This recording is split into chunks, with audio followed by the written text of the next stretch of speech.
right, I got an email and about someone that is trying to make the transition from, let's call it the Matrix, to the real world, and the Matrix being the systems of control, the conformity, the white sheep that want you to stay as you are. And I'll just share my experience breaking free.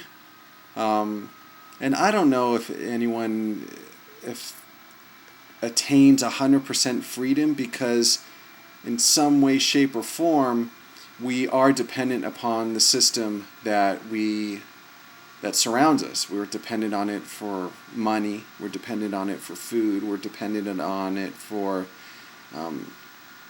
infrastructure, etc. There was a lot of struggles that I went through in awakening or breaking free or realizing the truth. And one of the biggest things, and I think is the most challenging, was challenging for me and for other people that have similar experiences, is it's almost like once you start awakening, your old life dies. And that could be painful, because part of us wants to cling to that old life and that safety and that comfort and the security and the friends we have, the jobs we have, the relationships with our family. And so there is like an inner war. One part of us wants to be free, and the other part wants the path of least resistance. And the movie The Matrix was such a profound transformational effect on my spiritual walk. It just really enabled me to see a concrete example in movie form of what was going on internally, of these two worlds that exist in the same reality. And I've watched it probably 15, 20 times, and each time I learned something new. And what you see in the movie is that people that do want to break free, their lives are a lot harder. They're living on that ship. They're eating this, white gruel slop. And you don't have all the same comforts and false security and basically a fake world. And I see so many parallels today that what they had in the Matrix is they had these things jacked into their this computer simulation program jacked into their brains, and it was an illusion. It was an illusionary world that made them feel okay to have their life energy harnessed or robbed or stolen, because they were living this illusionary world. And wow, that's what's going on today. I mean, we're jacked in with computers. We're jacked in with the television. We're jacked in with all kinds of mindless distractions. And what it does, it kind of tickles our fancy but doesn't satisfy the soul. And so as you break free, you're gonna expect it. You're gonna hit resistance. You're gonna hit walls. You're gonna have struggles. You're gonna have hardship. And the interesting thing is that is what normally we fight that. Oh, it's so tough. It's this and that. And, it's kind of like a hell on earth initially breaking away. And once we embrace that and realize this is part of the process that's beneficial to our growth, the old cliche, no pain, no gain.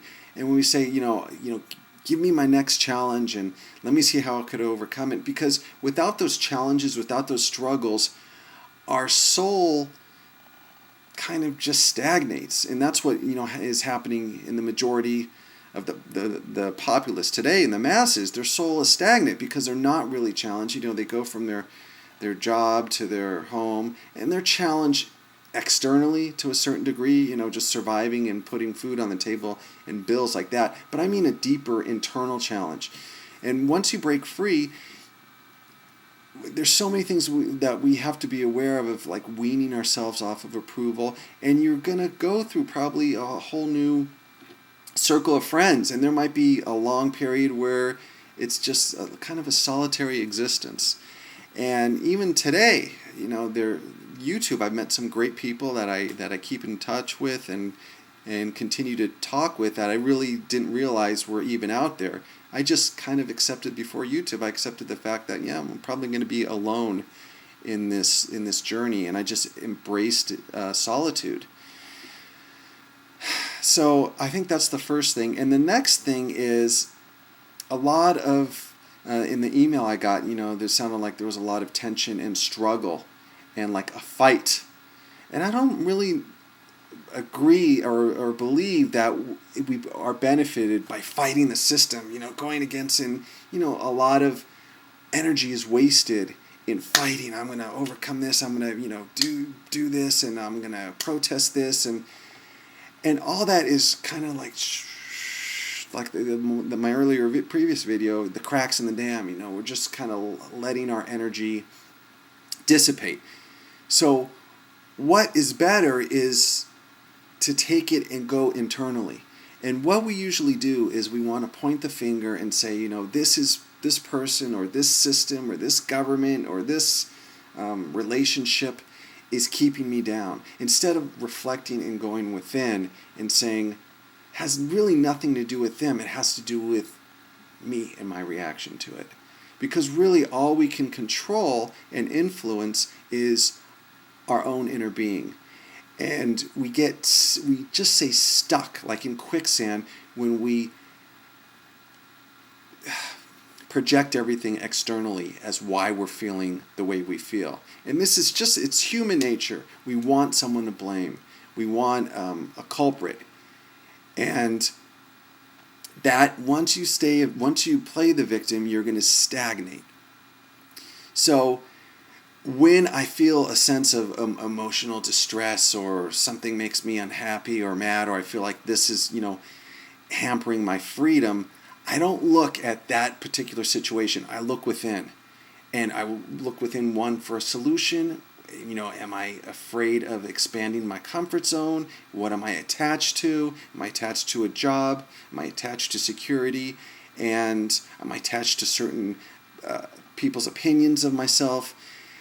And once I start going within, I can then say, oh, you know what? I can kind of mold and shape my being to coexist in a sense in the matrix. So when I need to be in the matrix, I can step in and function fine without getting sucked in by it.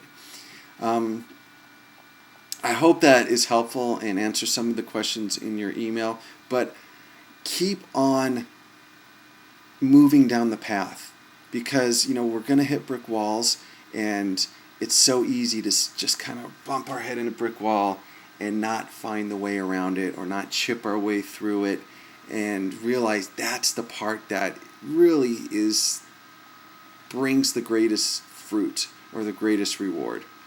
Thanks for listening.